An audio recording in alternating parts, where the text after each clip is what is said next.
Welcome back to my channel. My name is Nayri, also known as Wedding Fashion Expert. This week we are talking about a subscriber requested topic on how to do a lace-up back on a corset wedding dress.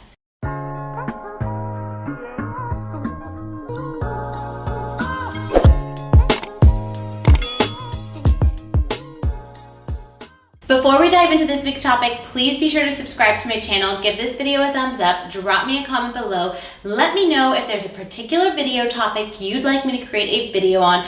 I am here for you, guiding you along the way, leading up to your special day. For those of you that are new to my channel, welcome. I am so honored that you have found me. I am, of course, a wedding fashion expert, stylist, buyer here at LOVELLA Bridal, located in Los Angeles, California. For daily content, be sure to follow us on Instagram at LOVELLA Bridal, at LOVELLA Plus, and at Wedding Fashion Expert. Don't forget to hit that follow button on TikTok at LOVELLA Bridal and at Wedding Fashion Expert as well. This week's video was written in by a subscriber on how to do a lace-up back on a corset wedding dress. So this is the dress that I'm going to do a close-up tutorial on how to properly lace it up. One thing to note, and a big advocate that I am for a corset back, is if your body fluctuates between weight, or even for my pregnant brides, any bride who is fluctuating in weight throughout the day, or it is unpredictable what your body size will be for your wedding day, a lace-up back is a phenomenal option. Even if a dress has a zipper, a lot of designers may offer you to order it in a lace-up, so it's something that you can request, or you could have your seamstress do a lace-up back after the fact once the dress arrives in alterations. The reason for this is that it is such a great luxury to be able to have the ability to loosen or tighten the dress. Some of our brides feel the dresses loosen throughout wedding day. Think about a pair of jeans that you put on in the morning. As you wear them throughout the day, they do stretch and expand and they get bigger. Wedding dresses do the exact same thing. They do expand throughout the day with your body heat, and they do stretch. Each dress and each fiber, what it's made out of, is going to stretch differently. The lace-up back gives you that opportunity to tighten it. If you ever see brides at their reception pulling up on their strapless wedding dress, oftentimes it's because the dress has expanded. So many people will judge the bridal store or the seamstress that they didn't do it tight enough or they altered it wrong. These dresses expand. So having that corset back, that lace-up back, is going to give you that option to tighten it.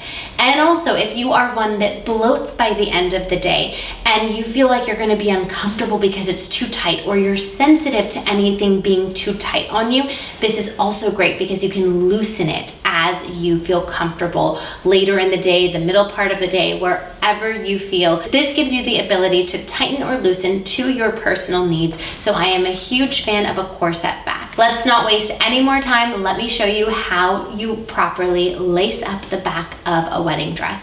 There are multiple ways to do it, so I show you the different ways in which that you can consider lacing it up. You can always practice and see what you like best. Here we have a corset back with a modesty panel in the center. This panel could be removed and it could be transparent and see-through to your skin if that's what you wanted. So here we've looped through, this is a tulle piece of fabric. Each corset has its own lace up. So what you want to do is you want to even out the ends to find this completely in the middle. So I have it totally centered, so I have even amount of tulle on each side. So sometimes this material of the lace up can be tulle, satin, or even a ribbon. It varies per dress design. This particular one has tulle. So we found our center and we're going to bring this together. This dress is a larger size for this particular body, but essentially a perfect corset could have any distance that you want.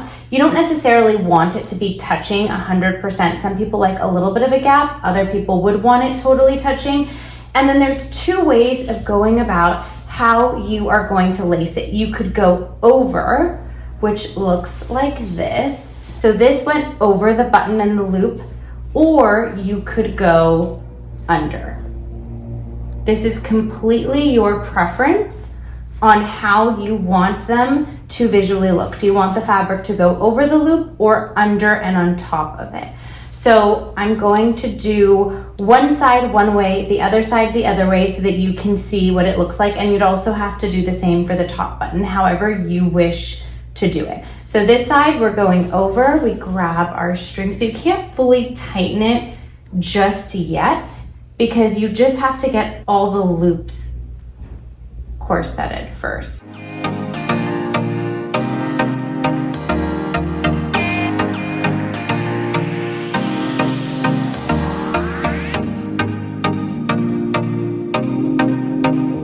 One thing to note when doing corset backs is you want to allow time for this to be done when you're getting ready for your wedding day. So for example, a zipper dress is going to take a lot less time to get into versus a lace-up dress is going to take more time to get into it and really align the dress at the perfect placement that you want from the front. So ideally you're standing in front of the mirror, placing the bodice where you want it to be, and the bride should be holding the bodice while somebody else is lacing it up so that the placement is perfect for you.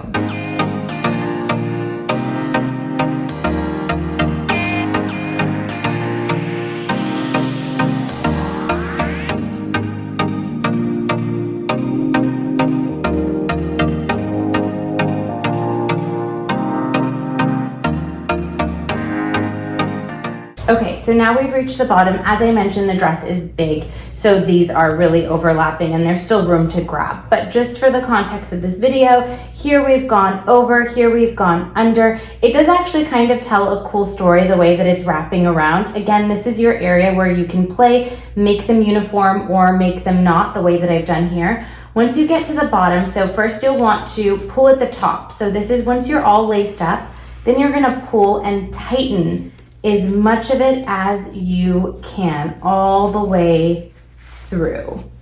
Okay, so we've got it as tight as it can go. Then we're going to tie this into a knot. You could do a double knot, or what I like to do is I just do it just like I'm tying a shoelace into a bow. You could leave the bow exposed if you felt that it looks good, or if you wanted it to be a minimal look and it just go into the bodice of the dress, you can tuck all the excess material into the zipper or the bottom of the corset, however your dress is structured and made. This particular dress has closure to cover on top of the zipper like so that it looks really seamless. And you could make the knot and bow smaller so that it's not as visible.